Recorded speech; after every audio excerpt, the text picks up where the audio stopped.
مسلمانوں کے لیے مکہ میں وہ گھر بہت خاص تھا کہ اس میں پیغمبر اسلام پیدا ہوئے تھے۔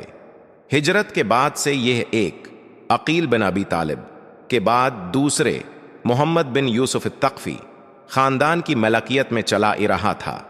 سنا 748 میں خیزران حج پر گئیں تو اسے خرید لیا۔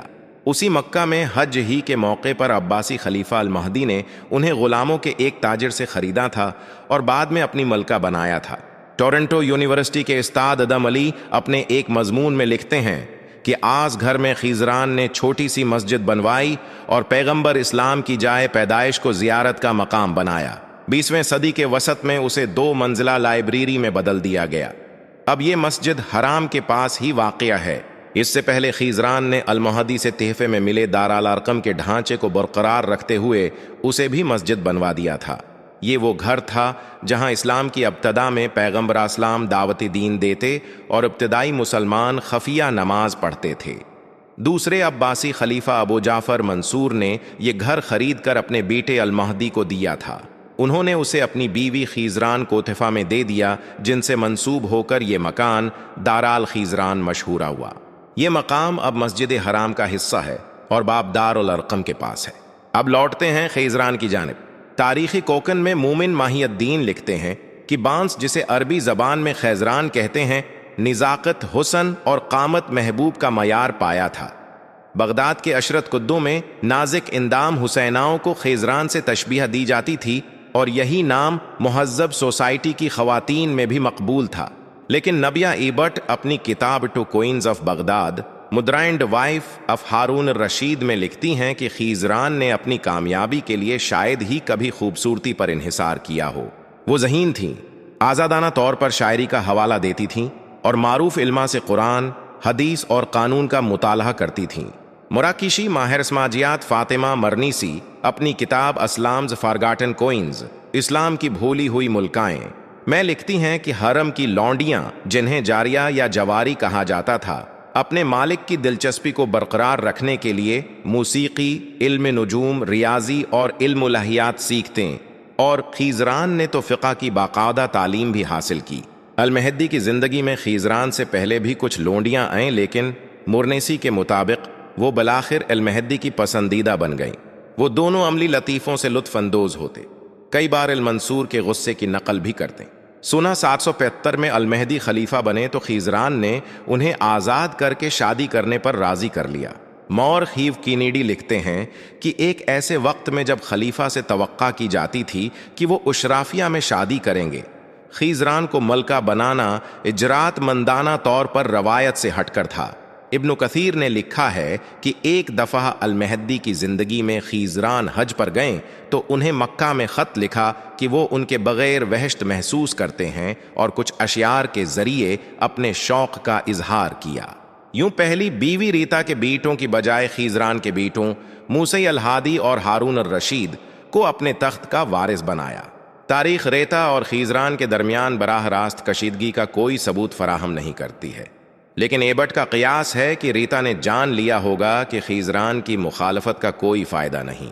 ملکہ کے طور پر خیزران اب خلیفہ کے حرم میں بھی اعلی اختیار رکھتی تھیں اور سلطنت کی بھی سب سے طاقتور اور باثر خاتون تھیں۔ عربی اور اسلامی علوم کے ماہر ولیم منٹگمری واٹ کی انسائکلوپیڈیا برٹینیکا کے لیے تحقیق ہے کہ خیزران ایک مضبوط شخصیت کی حامل خاتون تھیں، جن کا اپنے شوہر اور پھر بیٹوں کے دور حکومت میں امور مملکت میں بہت اثر تھا۔ مرنیسی لکھتی ہیں کہ جب بھی المہدی دربار میں آتے وہ ان کے ساتھ ہوتے، وہ ایک پردے کے پیچھے چھپی ہوتے، اور اگر کسی بات سے متفق نہیں ہوتی تھیں تو وہ ان کی پیٹھ پر ہاتھ رکھ دیتی تھیں۔ انہیں ہر وقت خلیفہ تک براہ راست رسائی حاصل تھی، ان کی تجاویز کو ہمیشہ قبول کیا جاتا تھا، ان کی سفارش سے انعام یا ترقی اور سزا میں معافی ملتی۔ دربار میں برمکیوں سے ان کا اتحاد تھا۔ خالد برمکی تب ساتھ تھے جب خیزران کو المہدی نے خریدا تھا اور ان کے ملکہ بننے کی پیش گوئی کی تھی۔ ان کے بیٹے اور ہارون الرشید کے استاد یہی برمکی کی بیوی فضل نے ہارون کو اپنا دودھ پلایا تھا، اور ہارون کی والدہ خیزران نے یہی کے بیٹے فضل کو اپنا دودھ پلایا تھا۔ مرنیسی کے مطابق وہ تمام فوجی اور ریاستی امور پر تبادلہ خیال کرتے اور فیصلہ میں مدد دیتی۔ وہ درخواست گزاروں، مرد اور خواتین دونوں سے ملاقات کرتے، انہیں غیر ملکی سفیروں سے ملنے، سیاسی طاقت استعمال کرنے اور امور سلطنت چلانے کے لیے سرکاری کاغذات پر دستخط کی اجازت بھی تھی۔ خیزران کے محل کی حفاظت سپاہی کرتے اور ان کی زمینیں دارالحکومت بغداد کے مضافات میں پھیلی ہوئی تھیں۔ متعدد کاروباری ادارے اور کارخانے بھی چلاتے اور بیرون ملک بھی بڑا کاروبار تھا۔ ان کے پاس سینکڑوں غلام تھے اور کئی خواتین ملازمائیں تھیں۔ ایک پرتعیش طرز زندگی تھا۔ ان کی سالانہ آمدن خلافت کی آمدن کا 1/3 تھی، جو ان کے بیٹوں الہادی اور ہارون الرشید کی خلافت کے دوران دوگنا ہو کر خلافت کی کل آمدنی کے نصف سے زیادہ ہو گئی۔ نبیہ آئبٹ لکھتی ہیں کہ خیزران کی ذاتی دولت نے انہیں بلاشبہ ان کے بیٹے خلیفہ ہارون الرشید کے بعد اپنے دور کی مسلم دنیا کی سب سے امیر ترین شخصیت بنا دیا تھا، لیکن وہ خیرات بھی اسی نسبت سے کرتی تھیں۔ خیزران کو مکہ میں اور اس کے راستوں کے ساتھ کنویں کھودنے اور پینے کے پانی کے چشمے لگانے کا سہرا بھی دیا جاتا ہے۔ طالب ہاشمی کے مطابق ایک دفعہ خیزران کو ایک نوکر نے اطلاع دی کہ اموی خلیفہ مروان دوم کی بیوہ مزنہ دروازے پر ہے۔ مزنہ کے حالات نے خیزران کے دل کو اس قدر متاثر کیا کہ پھر موت تک انہیں شاہی سرپرستی حاصل رہی۔ جیسے جیسے ان کے شوہر کی عمر بڑھتی گئی، دربار میں ان کی طاقت بڑھتی گئی اور انہوں نے اپنے کچھ رشتہ داروں کو بھی عہدوں سے نوازا۔ مرنیسی لکھتی ہیں کہ جب المہدی بغداد سے دور ہوتے تو وہ ان کی طرف سے حکومتی معاملات کو سنبھالتی تھیں۔ اپنی والدہ، 2 بہنوں اور 2 بھائیوں کو بھی بلوا لیا اور اپنی ایک بہن سلسال کی شادی المہدی کے بھائی جعفر سے کی اور اپنے بھائی کو یمن کا گورنر نامزد کیا۔ 2 بیٹوں کے علاوہ المہدی اور خیزران کی ایک بیٹی بھی تھیں جن کا نام بانوقہ تھا۔ بینسن بورک نے اپنی کتاب the caliph's splendour Islam and the west in the golden age of Baghdad میں لکھا ہے کہ المہدی ان سے اتنا پیار کرتے تھے کہ انہیں لڑکوں کا لباس پہنا کر سفر میں ساتھ لے جاتے۔ جب 16 سال کی عمر میں ان کی وفات ہوئی تو المہدی نے تعزیتی عام طلب کی، جس پر اعتراض اٹھا کیونکہ تب بیٹی کی وفات پر عوامی تعزیت کو درست نہیں سمجھا جاتا تھا۔ 6 سال 1.5 ماہ کی حکومت کے بعد المہدی کی وفات اگست 785 میں سرکاری طور پر جانشین مقرر کیے بغیر ہو گئی۔ الہادی خلیفہ ہوئے اور ہارون نے رضامندی ظاہر کی۔ مرنیسی لکھتی ہیں کہ خیزران نے وزیروں کو حکم دیا کہ وہ فوج کی اجرت ادا کریں تاکہ امن و امان قائم رہے۔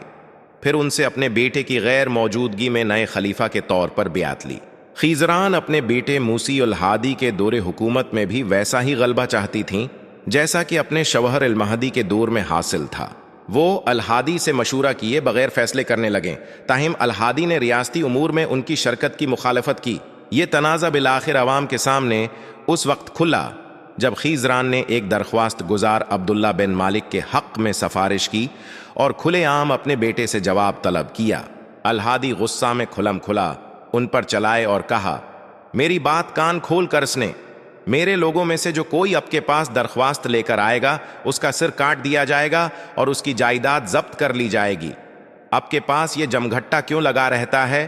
اللہ اللہ کریں، خبردار جو کسی کے بھی حق میں منہ کھولا۔ ولیم منٹگمری واٹ کے مطابق جب الہادی ستمبر 786 میں پراسرار طور پر وفات پا گئے تو افواہ تھی کہ موت کے پیچھے خیزران کا ہاتھ ہے۔ ابو جعفر محمد بن جریر طبری نے تاریخ طبری میں لکھا ہے کہ بعض ارباب نے بیان کیا ہے ان کے پیٹھ میں ایک دمبل پھوڑا ہوا تھا، وہی وجہ ہلاکت ہوا۔ دوسرے ارباب یہ بیان کرتے ہیں کہ ان کی ماں خیزران کے اشارے اور حکم سے بعض لونڈیوں نے ان کو ہلاک کیا کیونکہ الہادی نے انہیں زہر دینے کی کوشش کی۔ وہ لکھتے ہیں کہ الہادی نے ایک دن اپنی ماں کو پکے ہوئے چاول بھیجے۔ وہ چاول امتحان کے طور پر کتے کو کھلائے گئے تو اس کا تمام گوشت ٹکڑے ٹکڑے ہو کر گر پڑا۔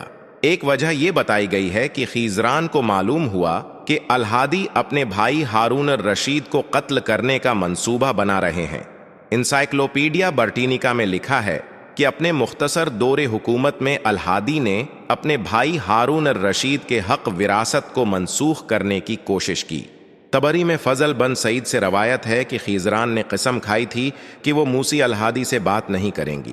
جب الہادی کی موت کا وقت قریب آیا اور قاصد نے اطلاع دی تو انہوں نے کہا، میں کیا کروں؟ وضو کے لیے پانی لاؤ تاکہ نماز پڑھ لوں۔ اجرات ایک خلیفہ مرے گا، دوسرا برسر خلافت ہوگا، اور تیسرا پیدا ہوگا۔ موسی الہادی کی وفات ہوئی، ہارون الرشید خلیفہ ہوئے اور مامون الرشید پیدا ہوئے۔ ہارون الرشید 14 ستمبر 796 کو خلیفہ بنے تو خلافت مغربی بحیرہ روم سے ہندوستان تک پھیلی ہوئی تھی۔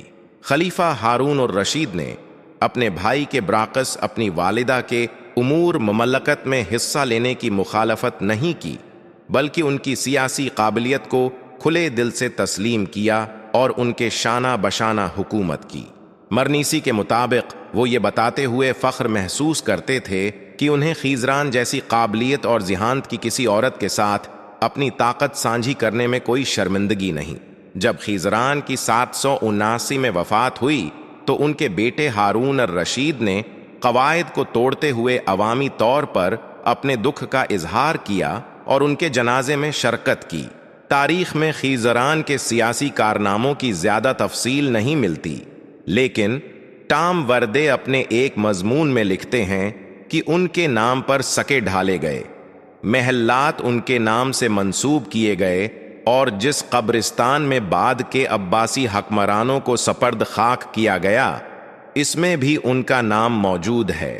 یہ سب نہ صرف ان کی حیثیت کی گواہی دیتے ہیں بلکہ یہی میراث امت العزیز تک پہنچتی ہے جنہیں تاریخ میں زبیدہ کے نام سے جانا جاتا ہے۔